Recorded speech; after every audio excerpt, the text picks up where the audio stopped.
This is Manchester Voices, a podcast run by students at the University of Manchester.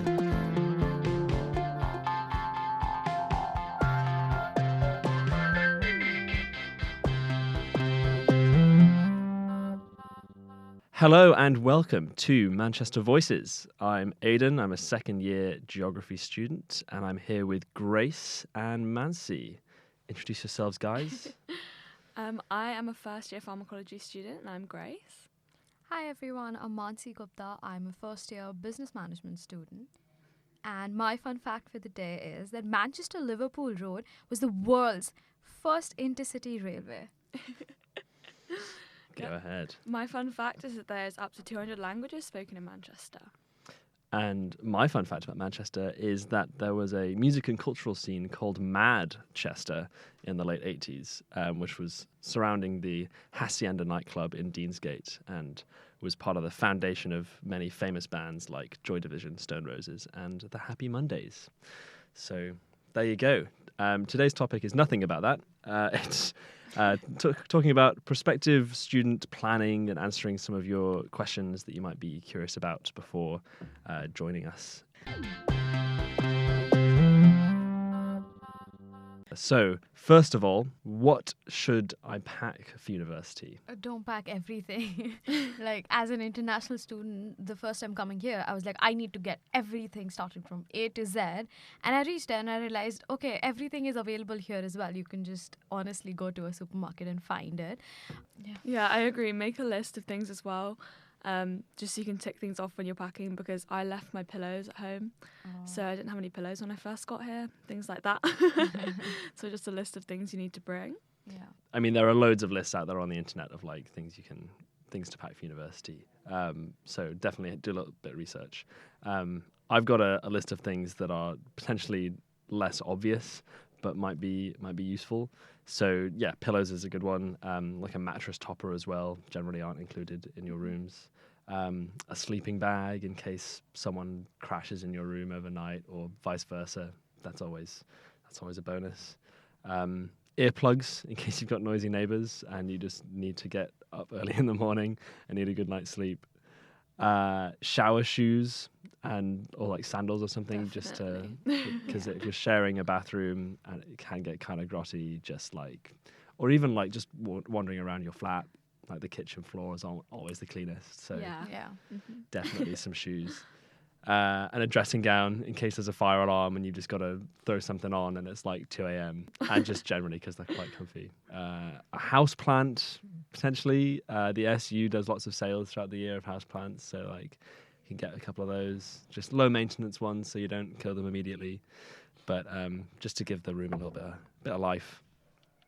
And like even like a Bluetooth speaker would be quite nice just to jam in your room. Anything else? Yeah, that you actually, guys would say? Bluetooth speaker is a must. But as an international student, obviously, if you are an international student, you have to keep in mind that you can't actually get most of those things, mainly because it's very expensive to buy like space for it, and you have a very limited space. So maybe get more essential things and things like, let's say, bathrobe or something. Only as an international student, I would suggest you come and buy it over here, because otherwise it'll weigh a lot, and then you won't have space to get like food or let's say frozen food that is much required by people who are not that used to the food that is over here. Yeah. Anything else? Not necessarily packing, but like once you get here, like getting for your room or just for university life in general. Like a good laptop is obviously a must, because Yeah. you'll often be in lectures making notes. Maybe a planner, things like that, to organise yourself. Yeah. Well, that's a good sort of starter list. And there's obviously lots of essentials that we've glossed over because they're kind of self-explanatory. But yeah, hopefully that gives you an idea of some of the less obvious things that you might need to bring. Next up, what is it like moving away from home, often for the first time? How was your experiences of that? I live about 4 hours away, so it's not too bad to get home. But I think staying in contact with your family through FaceTime and things like that helps with feeling a bit lonely maybe in the first few weeks. But you get very used to living here, especially when you've made friends, you feel a bit more confident. I don't think you'll feel as lonely and you'll feel the difference as much. I think for me, surprisingly, it was quite smooth. I don't know how, even though I moved across countries.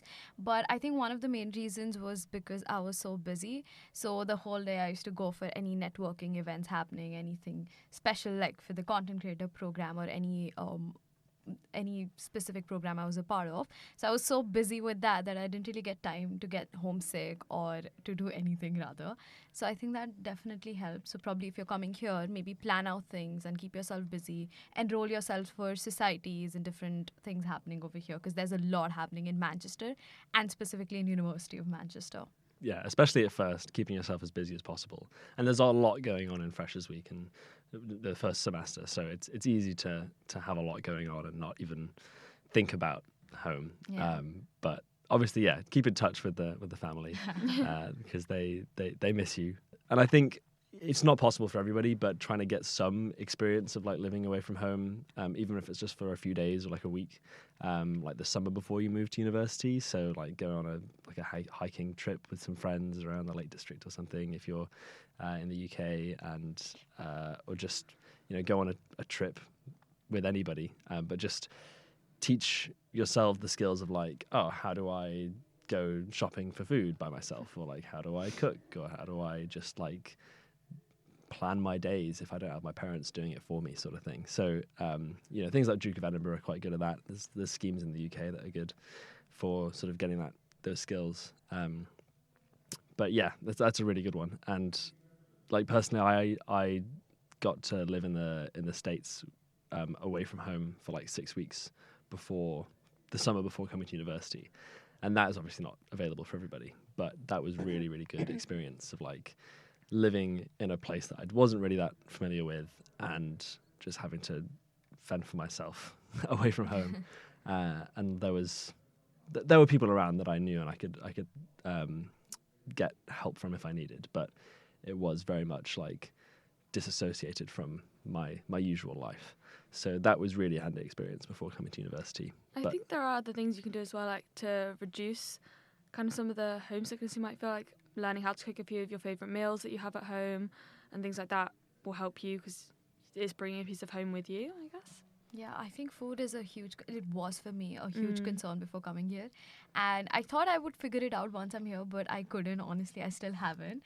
So I think a lot of people get like frozen food that genuinely helps a lot, especially if it's like specific to your culture and you're used to those like taste buds. So I would say do look into the kind of food that you can get over here before coming as well.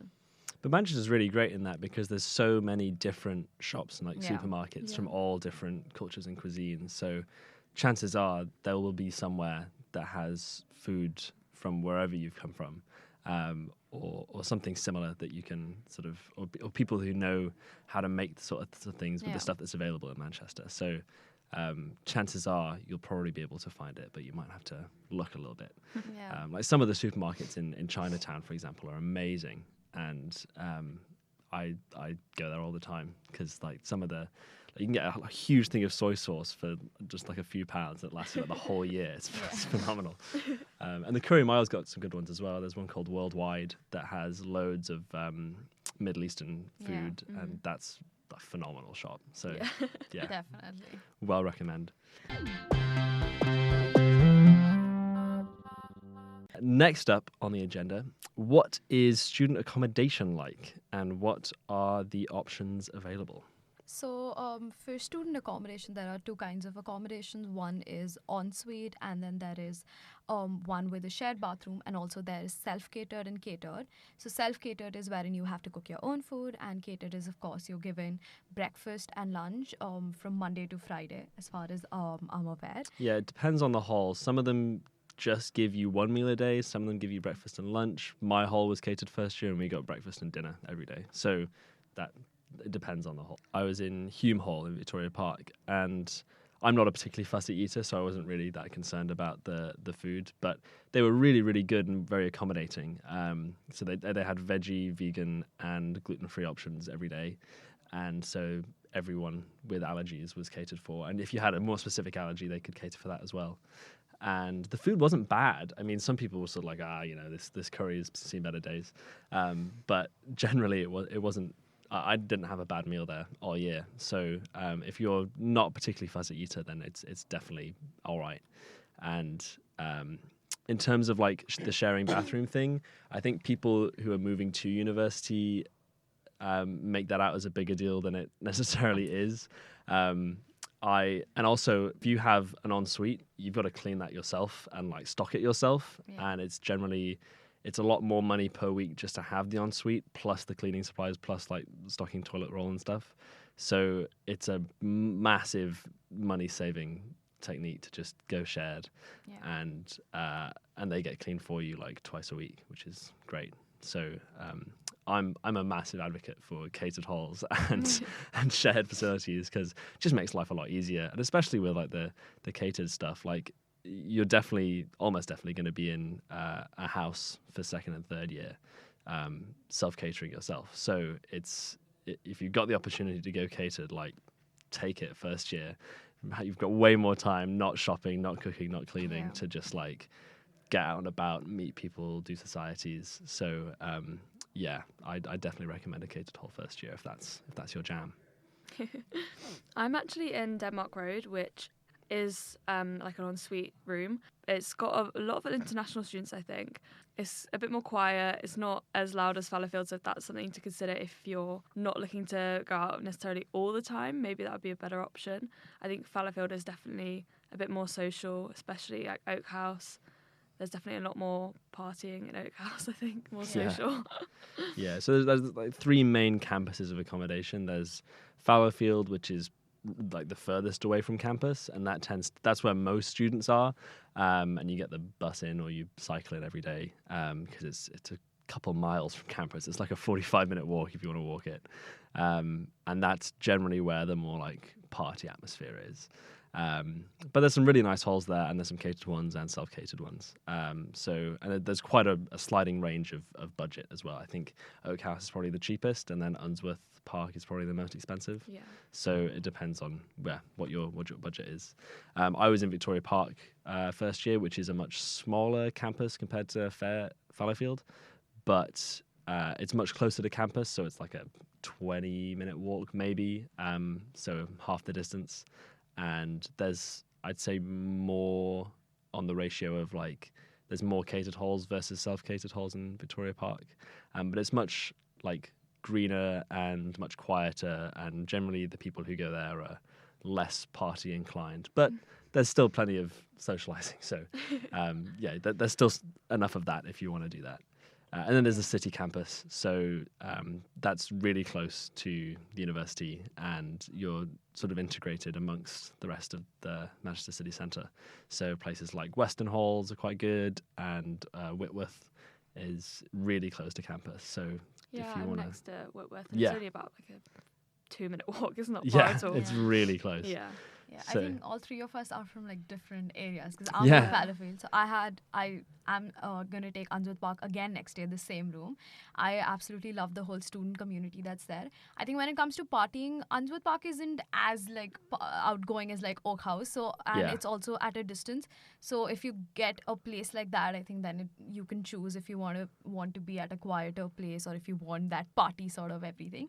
But I think after the first month, all the parties in Unsworth Park died down. There were no more flat parties. Yeah. So it's good actually. It's really good. And the main reason I love Fallowfield is because you'll always feel like, okay, you're a part of a community. You're a student here. You're not fully an adult right now. So you can just enjoy the company. And also the whole Fallowfield campus is safe to be in at night. Like even if it's 3 a.m., you can still be, as long as you're within the campus, it's quite safe. Yeah, there'll always be people walking around as well. They're always going to see students. Yeah, it's very lively. So definitely. Yeah, Unsworth is really nice. Like I've never actually been in it, but from the photos I've seen, it looks like a hotel room. Like you've got this amazing, massive window, double bed. Like it's very modern. Yeah, it's definitely one of the, probably the best. Like I love it.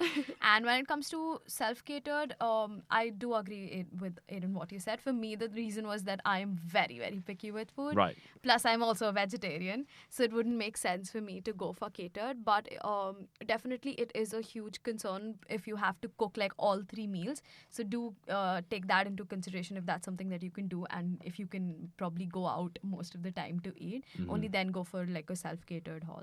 Yeah, I'm veggie too, and so I bet that was absolutely fine in catered. So that is, you will survive in catered halls if you're veggie or vegan.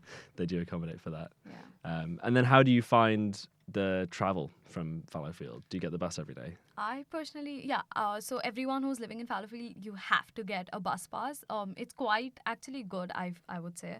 Like, you can get on, get off the bus as many times as you like. And I like to have the peace of mind that, okay, fine. Even if I want to go to the city centre, I don't really have to think about paying £2 every time I get on the bus or get off of it. But the travel, I don't mind personally. It's like 20 minutes, 15 to 20 minutes. Or sometimes if it's like, if you're going out in the evening, the Curry Mall can be a busy area. So it can be more of like 30 minutes. But I just put on my AirPods and it's fine. Playing good music. I'm just romanticizing the whole journey to it. So I quite love it. Yeah, that's quite a good thing actually, that the £2 thing, because Andy Burnham recently put in that new travel cap. So £2 max on every journey. So because it used to be like £2.60 or £3 even to get into the city centre. So it's nice that it's a bit more friendly now. And they're bringing in the B network buses starting in September and sort of slowly rolling it out throughout the year. So they're going to be these bright yellow buses that are owned by the council rather than private companies. And so they'll be, equally, if not more cheap. And they're all going to be electric, and there's going to be better routes that are more like student focused rather than like what's going to make them the most money. So that's been a big thing that I think the council's been working on and should hopefully improve the student transport experience. So yeah, look out for those in September. I think as well, even in city campus, I kind of wish I had a bus pass, just because every time I do go into town, I'm like, oh, should I walk that 40-minute journey? And it's just like another thing to think about. And you will end up using the buses, like even when you're going out, if you're going to visit people in Fallowfield, because I always thought, oh, I'm just going to be going to uni, walking to uni, but you're doing so many other things that you do need a bus pass, really. Especially in the first year, I think, because you want to meet people in like, all accommodation, so it's quite important. Also, covering the areas, like let's say the area surrounding the accommodation. For Fallowfield, there's like literally everything. Sainsbury is like a 5 minutes walk after you're out. So so if you're in Unsworth Park or like the end of the Fallowfield campus, then it's a 10 minutes walk to come out of the whole like campus to the reception. Then from there, it's just like a 5 minutes walk to Sainsbury's. There's Starbucks if you want to get coffee. There's Weatherspoon. So there are places if you want to go out and eat pretty nearby. So that's not going to be an issue at all. Yeah. Fallowfield, although it's a massive student hub, there are lots of normal people around as well, and you're very close to Withington, which is not necessarily a student-dominated area. So you are still, amongst general city life. And going back to the bus pass thing, on the contrary, as someone who does not have a bus pass, I cycle everywhere, and that's great because it's completely free. And faster than the bus often, especially if traffic's bad on the Curry Mile. And it's great. So I live probably a 25-minute walk from campus, but it's a 5-minute bike ride. So for me, that's 20 more minutes in bed every day.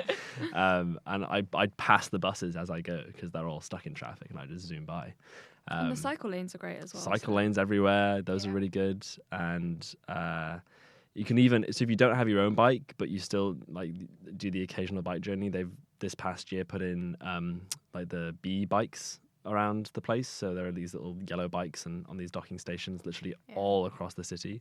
And you just have to download the app and then you can hire one of those. And it's like maybe £1 a go. It's like a 50p unlock fee and then a couple p a minute to ride it. And those are great. And they've got electric ones and just normal ones.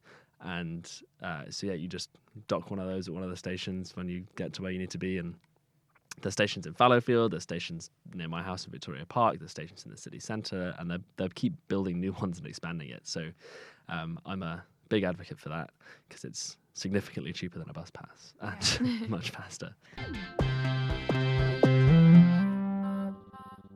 How did you guys make friends when you first moved to university? And sort of dovetailing from that, any like sports and societies and other groups that you joined that were particularly fruitful when it came to making friends? I think just being in accommodation, like student accommodation, is such an easy way to make friends. My current best friend I met in my flat, but on your course as well, you're going to speak to people and then they'll just invite you. Everyone's looking to make friends when you join, so it's not an issue. You're going to meet people. But yeah, definitely societies helps as well. If you're trying to look for people with the same hobbies, interests, you're always going to find somebody. There are 350 plus, I think, societies at the university. And I'm sure Maansi can dwell on this more, but if there's not a society that you align with, you can just make your own. So there's like a Taylor Swift society, there's student media, there's all sorts of sports societies. And at the start of the year, there's a big freshers fair where all the societies come together and offer taster sessions and help you like find them and sign up. So definitely go to the freshers fair and the societies fair and see what there is available, because there's a Minecraft society, there's a drone society, there's literally everything you can possibly imagine, and they're all listed on the Students' Union website, so have a look. But yeah, how about making your own society? How was that? Okay, so I think right when I came here, I was looking for a society that was very specific to like entrepreneurship. So it was just a random step. I was like, okay, let me take a chance. And it was quite easy. It's quite easy to start your own society with the university, as long as the society that you're starting isn't the same as any other. I think the university provides you with a lot of support in that. So if there's something that you're passionate about and you can't necessarily find a society, I would suggest go on and create one for yourself. I think the university would be more than happy with that, because I'm sure there are many other people who are interested in the same things and would love to form a community out of it. But I think it was a great start in that sense. Obviously, in the first year, it's a bit difficult considering that you don't know that many people. So you yourself are networking. So it becomes a bit difficult to see how to go about the events, but it's definitely a great experience. And obviously, you can add it to your CV as well if that's something that you care about. And you don't have to necessarily, you can join as many societies as you like without necessarily the intention of sticking them through. So I signed up for like 15 societies at the Freshers Fair with no intention of actually doing 15 societies the whole year. But I just went to like loads of taster sessions in the first few weeks and just met loads of people. And then the ones that I found most interesting, or the ones I really wanted to continue doing, I did. And the ones that I was kind of like, I've met some people, but this clashes with something else that I'd rather do, for example. So I won't keep doing this one, sort of thing. So I ended up doing maybe 7 societies in first year rather than 15. But it was really great, and I think it was nice to have sort of different groups of friends. So I had there was a group in my hall who I ate meals with every day in our dining hall, and then there was my course mates who I went to lectures with and studied with outside. But then there was also almost every day I'd have some sort of society thing going on. And so it was nice to sort of split between different groups of people and meet new people through them rather than sticking with the same crowd all day, every day. That was quite nice. But, it's entirely up to you. And everybody wants to socialize differently. So do whatever feels good to you. Yeah, and I would say the best part about this society is not just that you meet more people, it's also that when you have a common interest with someone, you have a topic to talk about. Yeah. Otherwise, when you're meeting someone for the first time, what do you talk about to Yeah. them? So I think instead of finding people, different kinds of people, maybe try going to places where your hobbies are, or where your interest lies, and you can find similar people with similar interests, and you can spend, I don't know, the whole day talking about sports or whatever, specifically, let's say dance or something. Also, when it comes to sports society, I personally absolutely love sports. In the first semester, I did not try out sports, maybe because of the weather as well, and when you're just new here, you don't necessarily know everything. But I would say if you're a sporty person, definitely start doing that in the first semester itself, because I started it in the second semester and I was like, why was I not doing this earlier? It just gives that extra bit of happiness when you're doing something that you love. And over here you have all the options, especially in Fallowfield. There's Accommodation sports center right behind let's say the campus, and if you're interested in tennis, there's a tennis court nearby. So whatever sport you're interested in. If you're in the city center, there's Southton Sports Center, which has all the sports that you would possibly want. So definitely join the societies as soon as you want. And as Aidan mentioned, you don't have to necessarily stick with it. There's also Sporticipate, which is a great initiative by the university. So basically, it's an app called Playways through which you can actually book a sport for yourself for free. So you don't have to pay for the membership of any society. Every week there are different sports happening. So maybe let's say for basketball, it might be once or twice a week. And you can book yourself in for free for that day. day, and once you go there, you can meet more people who've been there, and there's also someone from the university who's helping you learn that sport. So I think that's pretty great.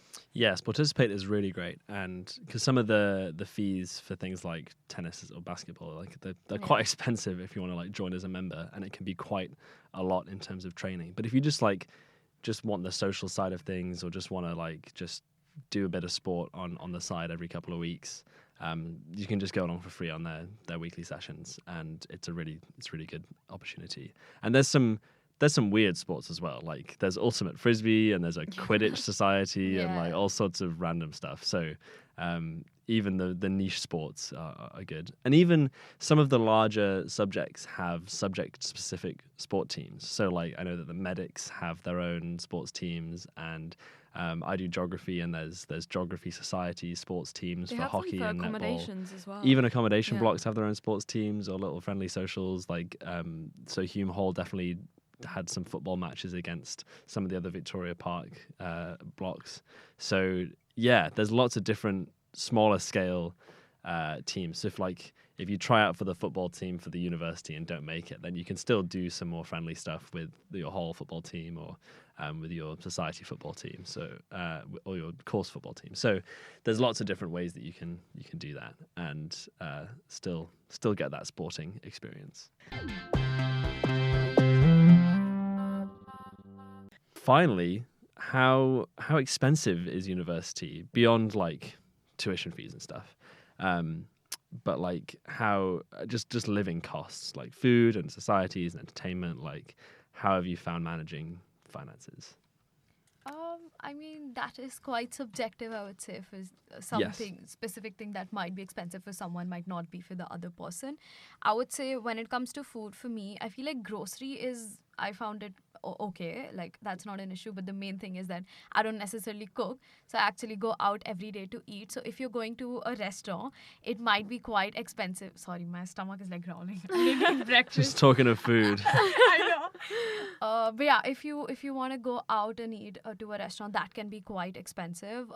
Especially like for me, I go and get like Indian food because that's something that I'm craving. So obviously, if you're coming to UK and trying to find a different culture food, it will be more expensive than it is in your hometown. But definitely you can look into that. But groceries, I feel like if you can cook, then it's a great way to like save money on food. Yeah, and meal prepping and things like that helps you save so much money, because then you don't have to, there's so much easier to like in the evening if you haven't meal prepped or anything like that, to be like, oh, I'm just going to go out, I'm just going to go get something, or go out with people. But if you've meal prepped together with like maybe people in your accommodation, then you're all saving on money. With just food, it's a simple way to save money, I guess. And making things in bulk, like if you make just a massive curry or a massive lasagna or a massive pasta something, and then you just chuck it in some Tupperware and put it in the fridge, that can be like lunch for a week. Yeah, So, or even putting things in the freezer. or put them in the freezer. Yeah, just save meals for like another day when you've got like half an hour in between things, and you just got to like just chuck something in the microwave, eat it and go.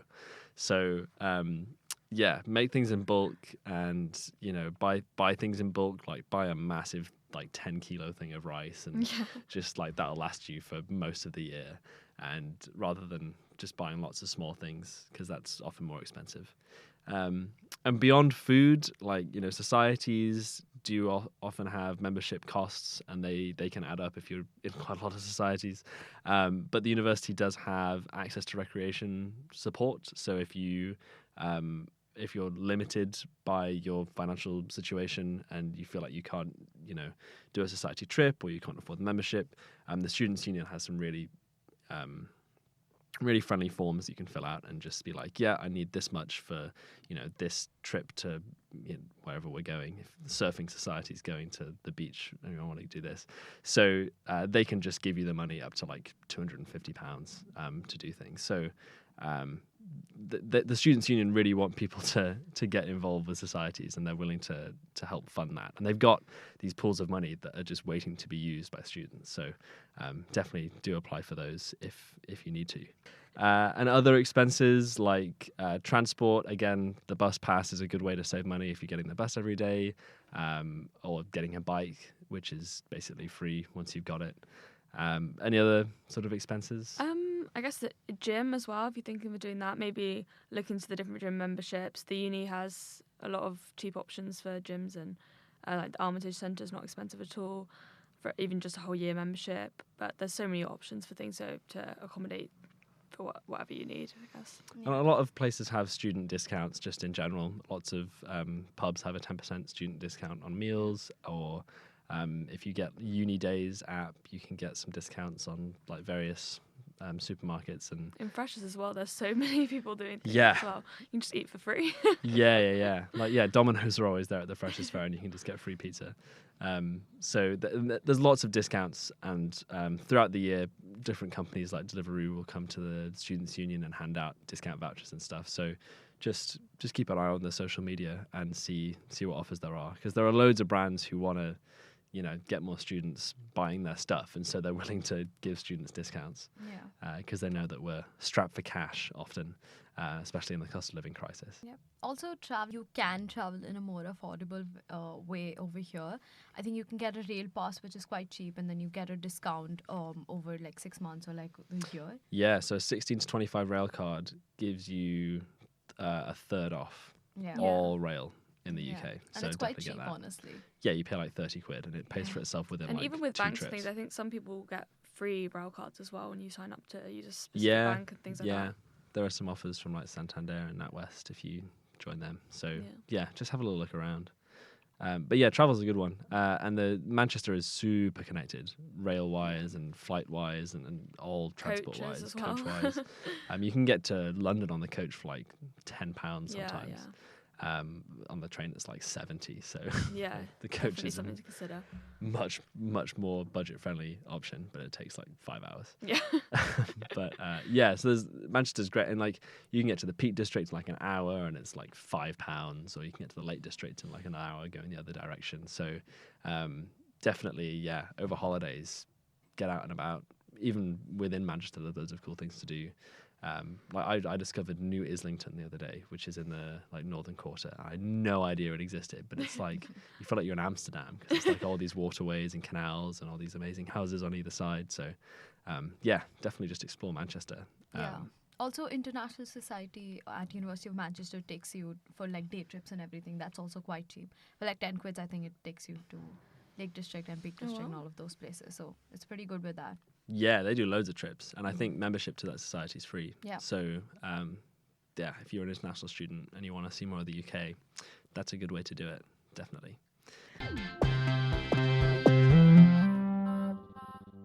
But hopefully that answered some of your questions about joining university in September, and get in touch if you have any others. We have one final little news story to close, which can hopefully enlighten your day. The University of Manchester has unveiled the next phase of its plans to provide more high-quality, modern student accommodation on the Fallowfield campus, which links to what we've been talking about today.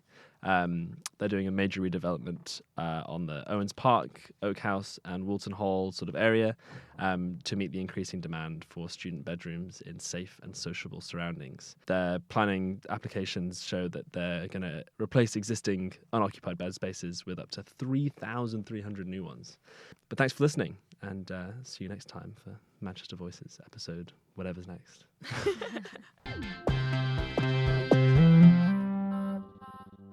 If you've got a topic you want us to discuss, drop us a message on Instagram at officialuom and mention Manchester Voices. Our jingle was created by student Maisie Illul.